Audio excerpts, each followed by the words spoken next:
back to the LuckyDog Podcast. This is your host, Elias Roush. This is a quick review on Black Phone 2 2025. And it's been several years since the first one came out. Let me see, right off the top of my head. It's been a few years, actually, since I remembered seeing the first one. 2021 was the original one. Same people essentially coming back, all your classics. Scott Derrickson directing. The original movie was based off a short story of Joe Hill. And, everyone knows who he's descendants of. And, my goodness, he looks exactly like his father, Stephen King, I believe. The screenplay is by Derrickson and C. Robert Cargill, and we've been following them for quite a long time as well, since they've been reviewers on Spill.com, and even before then as well. Been watching Scott Derrickson movies over 10 years now. Always impressed with the originality that he's always able to bring with his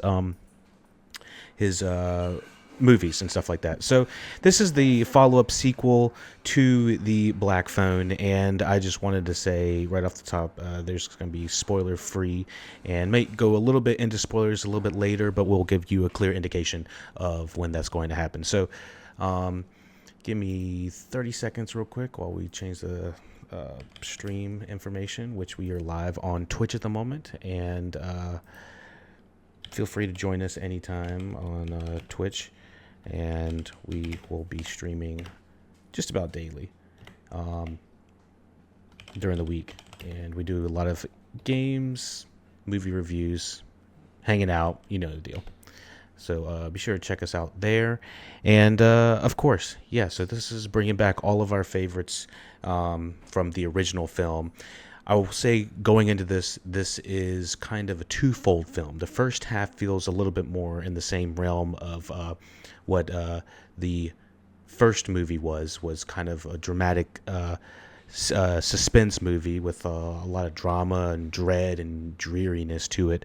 The Black Phone 2, or just it's actually dropped it's just Black Phone 2, is much more of... The first half does evoke much of the tone of the first movie, but it feels like it kind of doesn't lose its way, but it kind of evolves into a more of a action, suspense type movie. And I would say that it's not the strongest in the second half. I think that there's a lot of beautiful iconography here, just with the way that Ethan Hawke's The Grabber is shot. I mean, he's just a scary looking individual. The mask is scary as hell. There's just so many aspects about this iconic figure that have happened just since it's been created within the last few years. And there's not many like iconic horror franchises I can think off the top of my head that have this type of iconography that you just see the mask and you're like, holy shit, that's the guy, that's the Grabber, that's Ethan Hawke. But anyways, the first one, I want to say that I did give it a 7 out of 10. I enjoyed it. I thought it was a little bit more of a darker horror film than I was expecting, and it kind of definitely goes along the same lines of like the movie Weapons that came out this year as well. Definitely in the same realm. What I mostly am impressed by, and I guess in the similarities of Weapons and the Black Phone 1, is that it's able to make you feel like the sense of existential dread that is happening throughout, what would be considered a pretty normal neighborhood. And that's where I'm like, this is where the second one feels like it's more of a piggyback remix of a whole different smorgasbord of other well-known IP movies. So I'm talking Friday the 13th. I'm talking a little bit of, some of Scream, talking about Nightmare on Elm Street. You got, elements of all these different horror icons, The Shining. And with saying that, it's kind of, the cinema goer in me that is like, okay, so this is clearly aping off of that. I'm not sure that the average audience is going to be like, oh yeah, it's as obvious as someone throwing an axe, and it's not as obvious as throwing an axe. And here's Johnny kind of scenario where everyone has done homages to it or literally parodies of it. I would say here, the Black Phone 2, it really emphasizes the new atmosphere of it. When I say that is that we're not in the suburbs anymore of everyday Midwestern area. I don't remember exactly where. I think it felt like it was somewhere Illinois area in the suburbs. In the first one, I don't have the just generic basement in someone's home that was not too fancy. That's what the first one I remember being. I don't remember the location that they're actually at. Maybe somewhere in the Midwest. Because I think in this one they go to the mountains of Chicago and up in the Rockies, and you can see by the aesthetic, the cold aesthetic, that it's very quote unquote isolating. And so with saying that, there are a handful of really cool sequences. I think the general sequences with the ice, not just the atmosphere of the ice. I think there's a sense of atmosphere that evokes other horror movies, such as being at like Camp Crystal Lake. I think is what the Jason Friday the 13th movies were. Kind of, it was evoking some of that, but I'd say with all of the really cool sequences in here, I thought there were a lot of cool sequences. I thought that the action was actually done really well. You can tell they had they had more money with this one, and from that standpoint, even with the effects, they definitely got more money for this one. With saying that, I don't know if the story is as strong. I don't know if the characters are as strong. It almost, to me, felt like there needed to be an extra hour and a half of just story between all of this. It's still a 2-hour movie, and it didn't feel long to me, but it didn't feel like it was completely explained from the supernatural, the horror elements of it. The problem we had with the movie Him that came out earlier this year, it was a Jordan Peele production, but it was not actually directed or written by him. It was just his production house was in charge of it. I believe they picked it up somehow.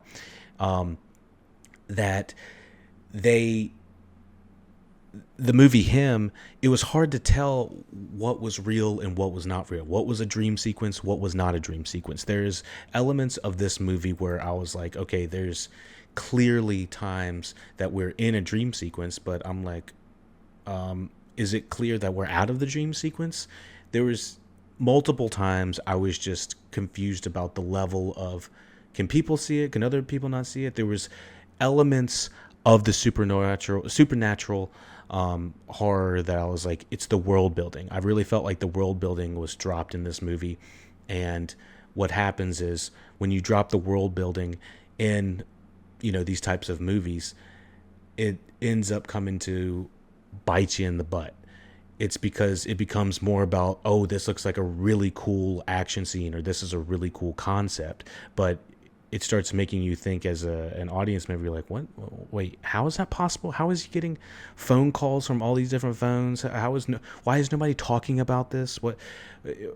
There's multiple times I was telling myself, this is one of the things that were biting me, that I had quibbles with. I was just like, why aren't they talking about this? She's clearly having supernatural interactions, or this is all about Finn was the main character in the first one, who the grabber was after, and who is the main character, and he's kind of the supporting character in this one.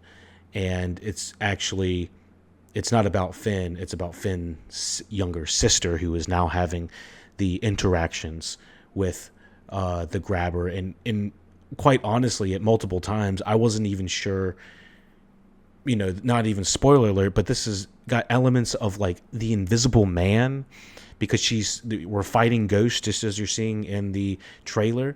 But other people can't see it, but I'm like, can Finn see it? Can he not see it? I was very confused about the logistics. Besides, obviously, she's being affected in the real world versus the dream world, and what happens in the dream happens in the real world. Very similar to like an Inception kind of deal, and so. I mean, there's points where like dream within a dream kind of deal, and I'm like, all right, this is getting a little bit too deep, without any like real explanation of what's going on. So there was multiple times I was feeling lost was probably not the right word, but I was just like, I think that they're breaking their own rules, or they're not explaining enough to us as the audience how exactly this world's working. And there is an emotional through line with one of the parents that I don't think is connected in this movie at all until way late. And I think that there needed to be a closer family connection that really kind of brought gravitas to the family as a whole unit, because it becomes, oh, Dad, you were never there for me, or you were abusing me, or you weren't there for us when Mom needed you, and that kind of thing. And it's like, all right, now we're kind of going down the angry teenager route. And I was like, I felt like the movie was written a little bit more tighter than that, and it became what I felt like was like 2 or 3 pivotal emotional scenes, and I was like, I don't know if we're hitting it. So those were the times I was just feeling scratchy was the wrong word, because I was like wanting to love it. And having followed Cargill and Derrickson and all their other films, I want good things for their productions and stuff like that. So it does hurt me to say that this movie was not the ace in the hole. Was I entertained? Yes. Was it better than the first one? I don't think so. And I've confirmed by listening to a couple other reviews that are pretty close to the projects, and they're like, yeah, this is not it feels more like a studio sequel as opposed to like the independent feature that we had in the first one. And I'm actually curious about how much the Black Phone actually cost, because the first one was like on I think a $14 million budget or something like that, and I heard grossed over $100 million. Let me see what this one is. So yeah, this one doubled the amount and made it a $30 million budget, and the original film had a $16 million budget and grossed over $161 million globally. I mean, it was an insane success. It was very similar to like how Halloween did, a really low budget, and it became one of the highest grossing numbers in their box office of all time, just based off of how much money it made versus how much it actually cost to make. And so I definitely see the money on the screen with this one. A lot more action, a lot more just big spectacle. I would say there was a couple times that I just wanted a wider shot.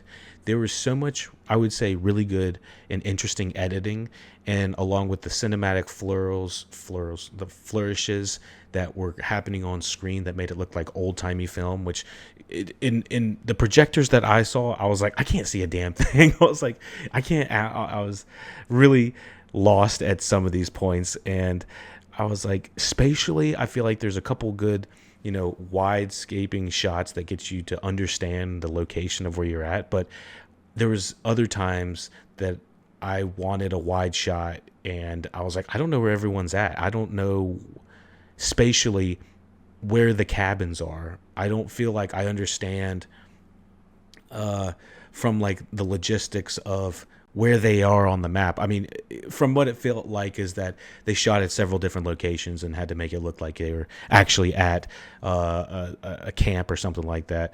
And, I think there was a ball dropped on like just having like a oneer that showed you from this cabin to this cabin. They're a walk away from the adults, or what spatially I felt very disoriented, and I think they needed at least one or two shots for that. And there was we're kind of getting in a little bit into spoilers. I think we should probably get into spoilers, but before we do, again, this is a 7 out of 10, solid film. Don't want to go too much into spoilers until we let everybody know. What I've recommended, it's a light recommend. It's not like a must see in theaters kind of deal. Just if you're a completist and you like horror, one, you got to know that I wouldn't even necessarily call this a horror film. It's more of a suspenseful action, kind of campy film at the end. It really changes genres once it hits a certain point. And I would say that there is kind of a dramatic ending that happens. Let's get into spoilers starting now for the Black Phone 2. So, just heads up.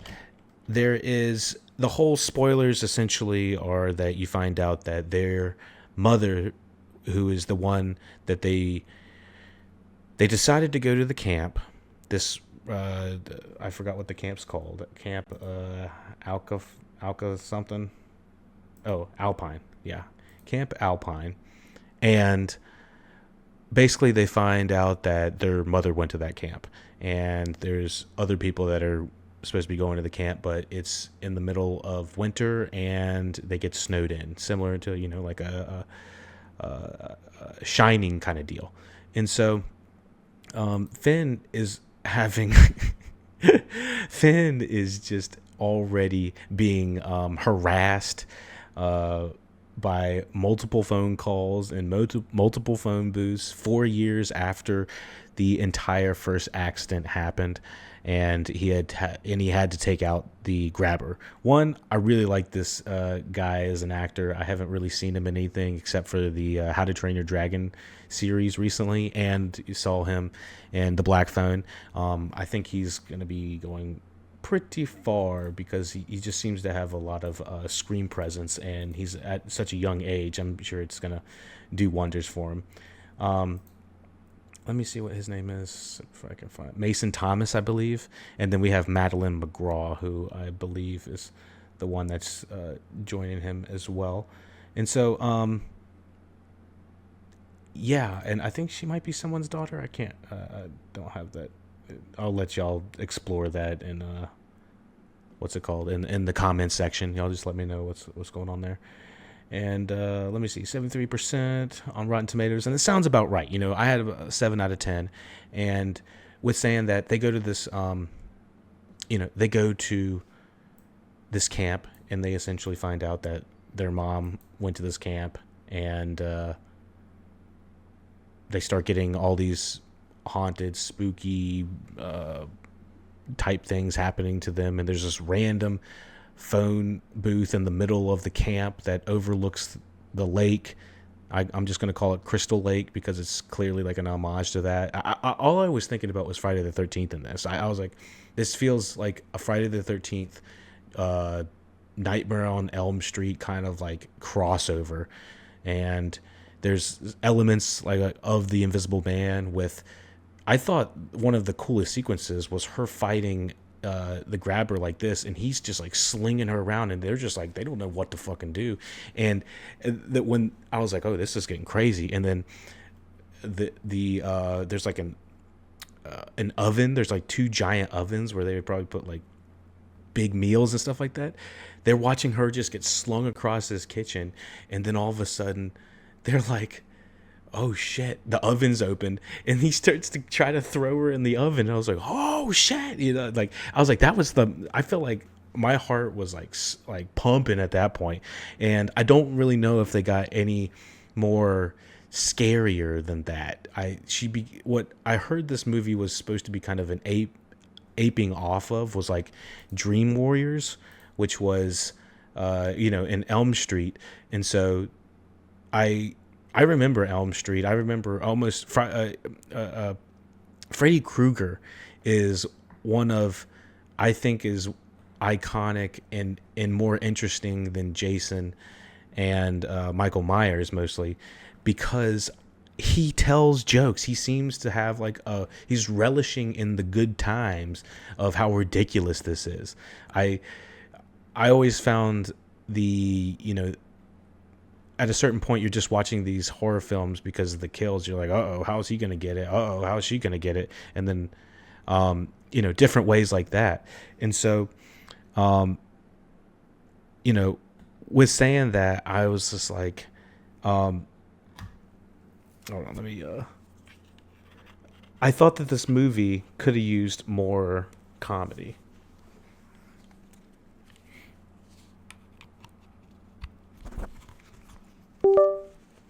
Sorry.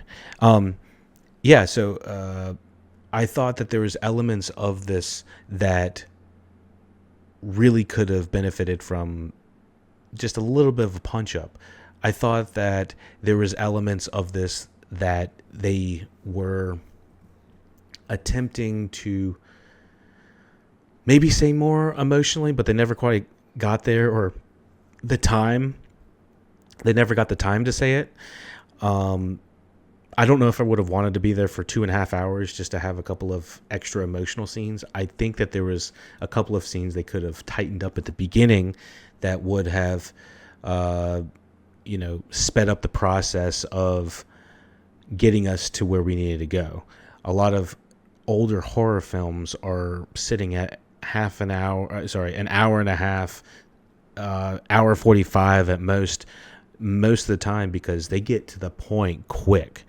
And there's elements of the beginning of this that are just, I would say, straight up slow. I was not quite bored, but I was like, this needs a tightening up. I was feeling the lack of tension in the beginning of it, and a little bit towards the end, because of the deflation of understanding the powers in this dream world, or in this like psychological world. And so I don't need like extended realism in all of my movies or anything like that.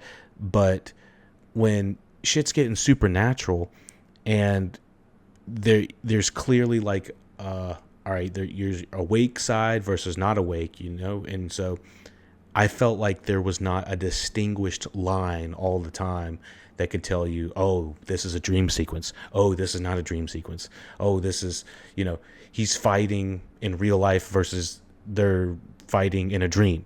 At certain points, you're within a dream within a dream. It gets, I don't want to say confusing, but I'd say logistically, discombobulated, to say the least. And so, with saying that, it made it hard for me to connect with this movie on an emotional level. I would say that there is, pretty dramatic scenes that are held well by these young actors.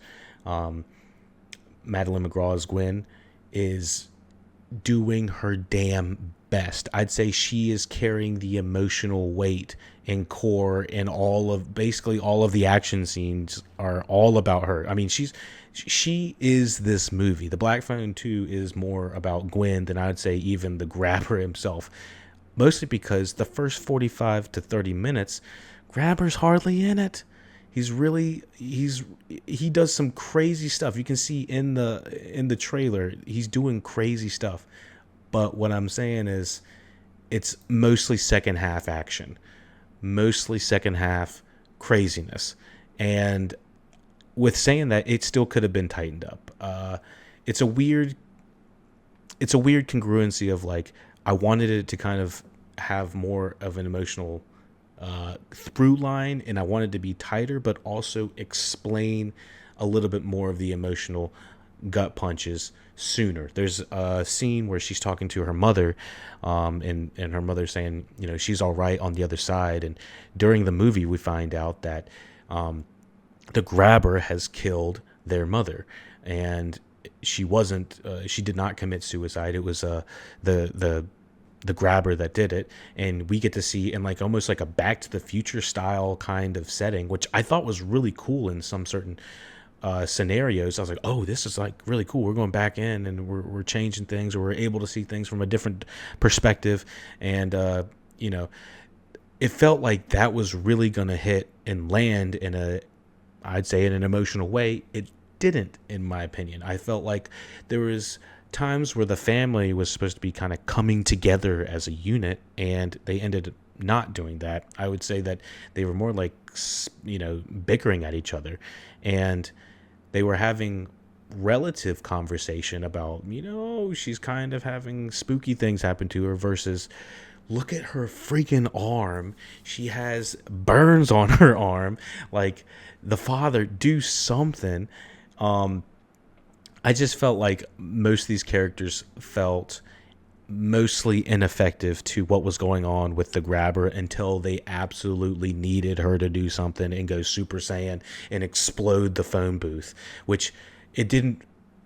For me, it was just like, okay, she's a Superman type character right now. She's as strong as she needs to be, but there's not really anything that's really driving the force of the grabber being more or less stronger. Like, I think they had like lightly established that she was, that she was right about finding these kids. Like, you got to find these kids, and he loses his power. But with saying that, he also didn't really seem to lose his power, and somehow she gained more power. It was, I don't, maybe it was explained. I don't really think that it was, and it kind of felt like it started to like jump the shark when all of a sudden when I heard his name was Wild Bill, I was like, okay, so Silence of the Lambs, and because I don't think we found that out in the first movie, and we find out in this one that we added to the lore that he's into ice skating. It was like Black Phone 2 on ice. Like, I was like, what is going on here?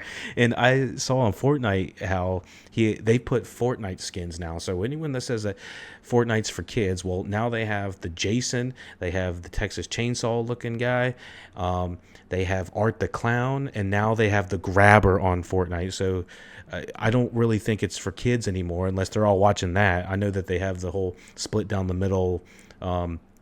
If you want the adult stuff, you got to like check off a box and sign something. But they've got some crazy skins on there now. So Black Phone 2, I would say, is it's an entertaining watch. I don't think it's as strong or as powerful as the first one, and doesn't have that kind of dreadful feeling that I was not quite looking for, but I was kind of expecting that, similar to what we got in what Weapons had. I really felt like this was going to be like a good follow-up to Weapons. I'd say that it kind of starts like that and kind of ends that way, but in the middle there's just a lot more, what I say is expensive action scene horror that is entertaining, but I don't really think that there's much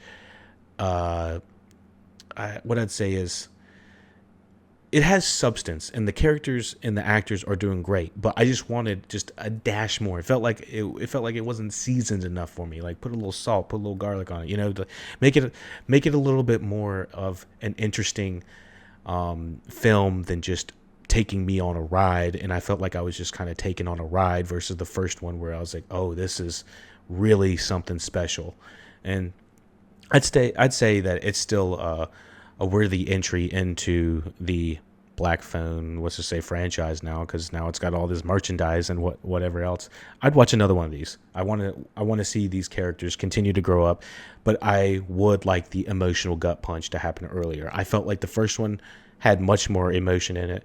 There was a connection between Finn and the kids that were missing that I did not feel that there was that same connection. It felt like there probably should have been a stronger mother-daughter connection, or there was some sort of like family dynamic that should have happened a little bit sooner than the final call being with the mom and Gwen. I thought it was an effective scene. I wanted it to happen earlier. I think that I felt emotionally moved. She did a fantastic job holding that scene up as well as the entire movie. But with saying that, we don't have as much Ethan Hawke in this. He's mostly just playing, the grabber going crazy, as opposed to the first one where it was just like, it felt like you were in a frog being boiled. You're like, oh shit, this is hot. This is, oh my God. Watching Ethan Hawke was just like out of this world.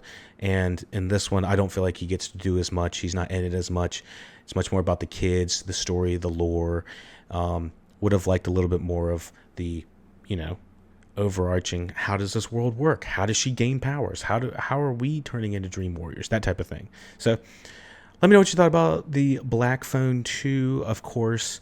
Leave a review, comment if you saw it, what you thought about it. Oh, there was this guy that was sitting like two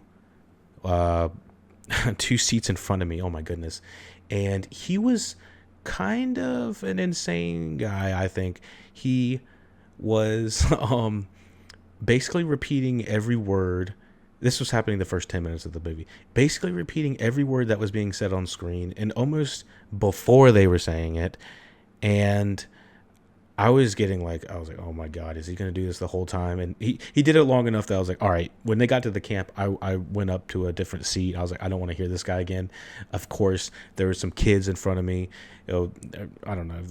I couldn't tell how old they were, but they were loud, rambunctious most of the entire time. So it didn't feel like it was keeping the attention of the audience correctly the entire time. I know that it was a slow burn, but it just felt like I could. They're adults, but I can hear them kicking their metaphorical feet. Like I could just see that they were squirming in the seat. So I was like thinking the entire time. I was like, I don't know if this is going to land with the kids, so to speak. I don't really know. But anyways, I looked down when the movie was over, and of course the creepy maniac guy was gone. And I was like, oh, of course, of fucking course. So yeah, this is a quick review of Black Phone 2. Let me know what you thought about it. Review, comment, and on YouTube. We're also on Twitch Live. Join Instagram, Discord, all that good stuff. Blue Sky, got all that juicy information in the description. Thank you for following, watching, subscribing. LuckyDog Podcast. Give me a thumbs up if you like this video, and take it easy, my friends.